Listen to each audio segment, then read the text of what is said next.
పెద్దపల్లి జిల్లాలోని కలెక్టర్ కార్యాలయం ధరణిలో పనిచేస్తున్న కాంట్రాక్ట్ కార్మికులకు 4 నెలల నుండి వేతనాలు ఇవ్వడం లేదని, చాలా ఇబ్బందికరంగా ఉందని, పీఎఫ్ కట్ చేస్తున్నారన్నారు. 12,500 రూపాయల వేతనం కానీ 9,000 రూపాయలు మాత్రమే వస్తున్నాయి. ఇల్లు గడవడం కష్టంగా ఉందని, మాకు వేతనాలు పెంచగలరని ప్రభుత్వాన్ని కోరుచున్నారు. 4 నెలల వేతనాలు ఇప్పించగలరని ప్రభుత్వాన్ని కోరారు.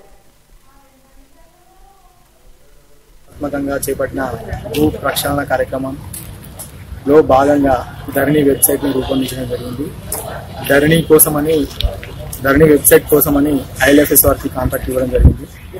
ఐఎల్ఎఫ్ఎస్ వారు ధరణి కోసమని ప్రతి ఎంఆర్ఓ ఆఫీస్లో, ప్రతి తహసీల్దార్ ఆఫీస్లో ఒక్కొక్క ఫీల్డ్ టెక్నికల్ స్టాఫ్ని నియమించడం జరిగింది. ఆ నియామకం అనేది ఐఎల్ఎఫ్ఎస్ వారు రీసెంట్కి ఏజెన్సీకి అప్పగించడం జరిగింది. ప్రతి ఎఫ్టీఎస్కి 12,500 జీతం అని తీసుకున్నారు. మాకు ప్రస్తుతం 9,800 మాత్రమే పడుతుంది ప్రతి నెల.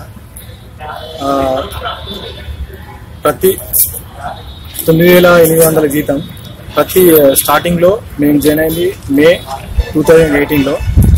మొదటి 2 నెలలు సరిగ్గానే వచ్చింది, సకాలంలో వచ్చింది. ఆ తర్వాత నుంచి మేము ప్రతి నెల శాలరీ కోసం వెయిట్ చేయడమే జరుగుతుంది.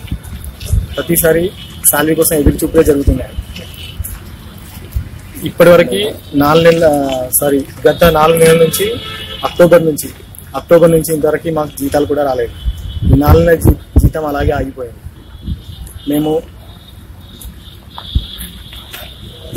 పగలనక ఎంఆర్ ఆఫీస్లో ఉండి ఎలాంటి హాలిడేస్ కూడా లేకుండా, పండుగ సెలవులు లేకుండా కష్టపడి మరీ వర్క్ చేశాం. మాకు ఈ 4 నెలల జీతం ఇప్పించగలరు. అంతేకాకుండా మాకు ఇంక్రిమెంట్ కూడా వస్తుందని చెప్పారు. మేము జాయినింగ్ టైంలో ఇంక్రిమెంట్ కూడా వస్తుందని చెప్పారు. ఎవ్రీ 6 monthsకి శాలరీ హైక్ అవుతుందని చెప్పారు. ఇంక్రిమెంట్ కూడా మాకు రాలేదు. అది కూడా ఇప్పించాలని చెప్తూ కేసీఆర్ గారిని సవినయంగా కోరుతాం.